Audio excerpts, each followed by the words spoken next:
नमस्कार, मैं मीनाक्षी कुमारी। मैं आज आपके सामने महान देशभक्त वीरांगना झलकारी बाई की कहानी को लेकर आई हूँ। जैसा कि हम जानते हैं, ब्रिटिश साम्राज्यवादी उपनिवेश के शोषणकारी स्वरूप के खिलाफ संचित आक्रोश की अभिव्यक्ति 1857 की क्रांति के रूप में प्रस्फुलित हुई। भारतीय स्वतंत्रता संग्राम के शंखनाद के साथ ही भारतीय स्वतंत्रता संग्राम औपचारिक तौर पर आरंभ हो गया। भारतवर्ष की इस पावन धरती पर महिलाओं ने अपने बैर रखने वालों को यह बता दिया कि अपने देश के सम्मान व रक्षा के लिए प्राणों की परवाह न करें और न ही दुश्मनों के सामने घुटने टेकेंगी। राष्ट्रीय आंदोलन में समर्पित क्रांतिकारी महिलाओं ने भी पुरुषों को कंधे से कंधे मिलाकर अद्भुत शौर्य का परिचय दिया है।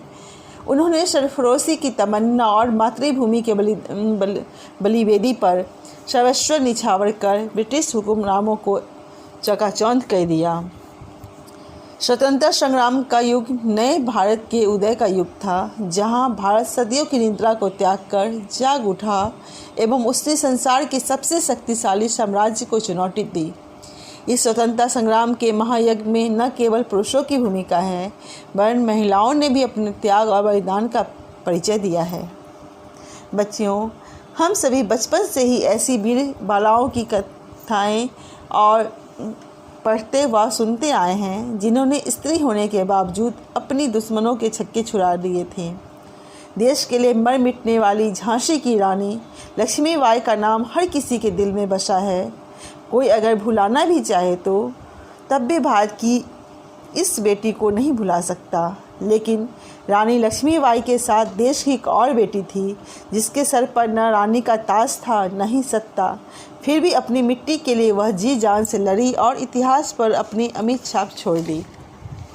वह वीरांगना जिसने न केवल 1857 की क्रांति में भाग लिया, बल्कि देशवासियों और अपनी रानी की रक्षा के लिए अपने प्राणों की भी परवाह नहीं की। वह थी झांसी की रानी लक्ष्मीबाई की परछाई बन अंग्रेजों से लोहा लेने वाली झलकारी बाई। बच्चियों, झलकारी बाई का जन्म 22 नवंबर 1830 को उत्तर प्रदेश के झांसी के पास के भोजला गांव में कोली परिवार में हुआ था। उनके पिता का नाम सदोवर सिंह उर्फ मूलचंद कोली और माता का नाम जमुना बाई उर्फ धनिया था। झलकारी बचपन से ही साहसी और दृढ़ प्रतिज्ञ बालिका थी। उनके पिता ने उन्हें एक पुत्र की तरह पाला। उन्हें घुड़सवारी, तीर चलाना, तलवारबाजी करने जैसे सभी युद्ध कौशल सिखाया। झलकारी ने कोई औपनिवेशिक शिक्षा नहीं ली थी, फिर भी वे किसी भी कुशल अनुभवी योद्धा से कम नहीं थी। बताया जाता है कि रानी लक्ष्मीबाई की ही तरह उन्होंने बहादुरी के चर्चे भी बचपन से ही होते रहे हैं। झलकारी जितनी बहादुर थी, उतनी ही बहादुर सैनिक से उसका विवाह हुआ। वह वीर सैनिक था, महारानी लक्ष्मीबाई के तोपची पूरन, जो झांसी की सेना में अपनी बहादुरी के लिए प्रसिद्ध था।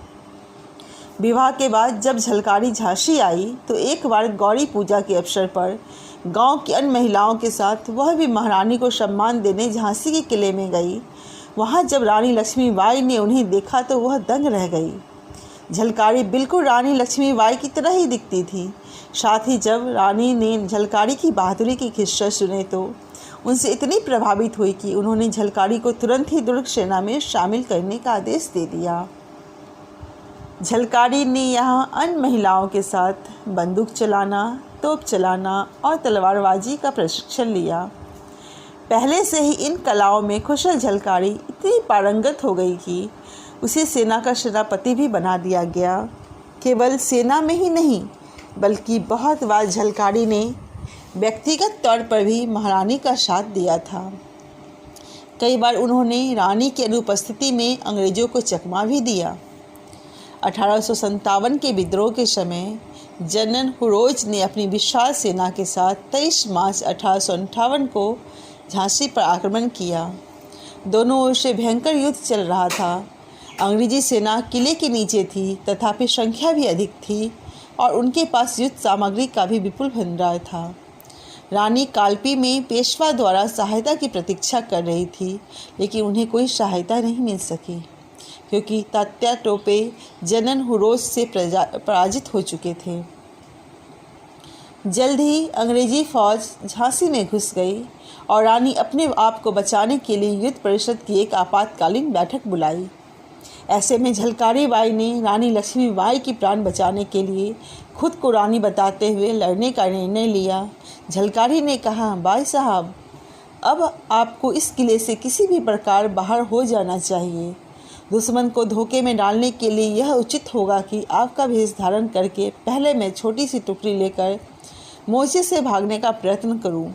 मुझको रानी समझकर दुश्मन पूरी शक्ति के साथ पकड़ने या मारने का प्रयत्न करेंगे। इसी बीच आप किले से बाहर हो जाइएगा।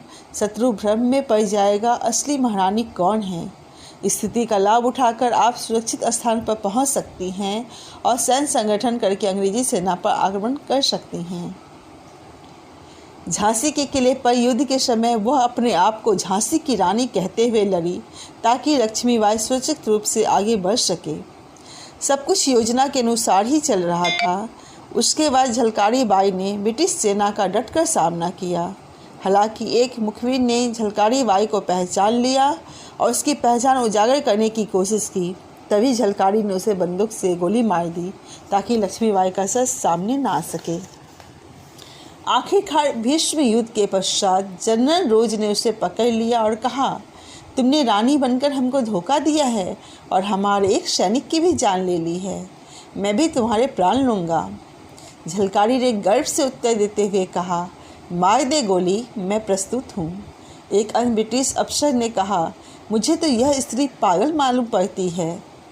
जनरल रोज ने इसका तत्काल उत्तर देते हुए कहा, यदि भारत की 1% नारियाँ भी इसी प्रकार पागल हो जाए तो हम अंग्रेज़ों को सब कुछ छोड़कर यहाँ से जाना पड़ेगा। ये पंक्तियाँ इतनी कारगर थी जो आज भी हम महिलाओं को अपने अंदर सुन के जज्बा पैदा करवाती हैं। झलकारी बाई को भारी सुरक्षा के साथ एक तब्बू में कैद कर लिया गया था। हालांकि एक मौका देखते ही झलकारी बाई रात में कैद से भाग गई। अगले दिन जनरल रोज ने किले में एक भयंकर आक्रमण किया जहां उन्हें फिर से झलकारी बाई से भिड़ना पड़ा। एक लंबी लड़ाई में उसका पति वीर गति को प्राप्त हुआ। जल्द ही एक तोप के गोले से झलकारी बाई की मृत्यु 4 अप्रैल 1858 ईस्वी को हो गई और अंतिम क्षण में उसने उद्घोष लगाया, जय भवानी, जय भवानी। बुंदेलखंड की याद में सालों तक झलकारी की महानता को याद किया जाता है। उनका जीवन और विशेष रूप से ईस्ट इंडिया कंपनी के साथ लड़ने की कला को बुंदेलखंड की ही नहीं बल्कि पूरा भारत हमेशा याद रखेगा। भारत की संपूर्ण आज़ादी के सपने को पूरा करने के लिए प्राणों का बलिदान करने वाली वीरांगना झलकारी बाई का नाम अब इतिहास के पन्नों से बाहर आकर पूर्ण चांद के समान चारों ओर अपनी आभा बिखेरने लगा है। सन 1800 क्रांति की वह सूत्रधार थी, उसका बलिदान अमर हो गया। इस कथन में कवि मैथिली शरण गुप्त ने उनके शौर्य का वर्णन करते हुए लिखा था, जाकर रण में ललकारी थी, वह तो झांसी की झलकारी थी। गौरव से लड़ना सिखा गई है, इतिहास में झलक रही। वह भारत की ही नारी थी, वह भारत की ही नारी थी। इसलिए बच्चियों, हमें भी इस झलकारी बाई की तरह हमेशा अपने आप को मजबूत रखना है। कभी किसी के सामने अपने आप को कमज़ोर साबित नहीं करना है। अगर आपको मेरा यह वीडियो अच्छा लगा तो लाइक कमेंट ज़रूर कीजिएगा।